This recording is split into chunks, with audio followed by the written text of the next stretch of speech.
One of the things we wanted to do with the first really big new amount of content we added to the game post launching in the US and Europe was to provide a new area that was really based a lot on feedback from our players.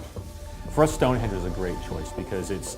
an outdoor setting, very, very different from what you're seeing inside and underneath the streets of London. It's an area that's well known, it has a lot of mystic tie-ins, a lot of magical connotations, a lot of arcane power that's there, which really ties into the storyline of the game and also kind of the way the characters are grown. Stonehenge seemed like a natural choice because it's an ancient site of druidic power, it's all mysterious, it kind of fits nicely into the game's lore, but it also serves as a cool town environment, something new. It's brighter, it's sunnier, it's cleaner, it's not as dreary as destroyed London, and from that town environment you could venture off into new forested areas, more open, stuff like that, and so we felt it was a pretty big change for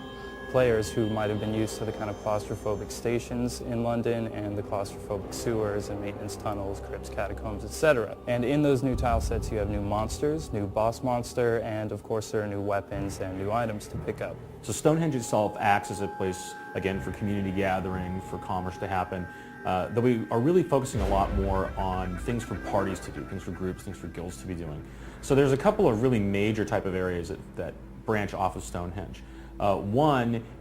is this outdoor area where players can go and unlock these special caves, which are essence caves. The essence caves require you to have gathered this kind of mystic essence from different castes of demons. Once you have at least 5 of those, you can then use that to basically unlock this cavern that you go into. Once you adventure that cavern, then there's a boss at the end that you defeat, and when you defeat him, then you collect his head. Once you've collected heads from each of the 4 different types of castes, then that allows you to unlock another area that you go into, which is where you fight kind of this first really big overboss of outside the Stonehenge areas, which is the Pit Baron.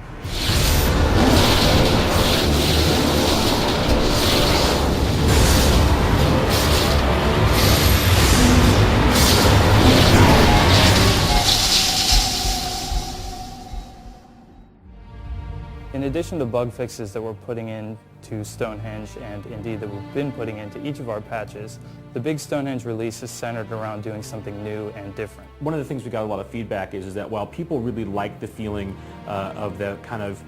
frightening, oppressive London full of destruction, or being underneath the streets where you never knew it was around the next corner, they really wanted to have a place that was kind of bigger and more open, where you could have more people playing and had a very different feel of the game. Every time we release an ongoing content update, you can expect new tile sets, you can expect new types of quests, different types of quests, not the same linear progression. You can also expect to see new monsters, new boss monsters. You can also expect new items, new weapons, and basically anything we can possibly put into the game you can expect to see. And I think Stonehenge represents that pretty well, that strive to put something new in for base players, but also something different for people who want to come in and experience something a little more than what just London has to offer.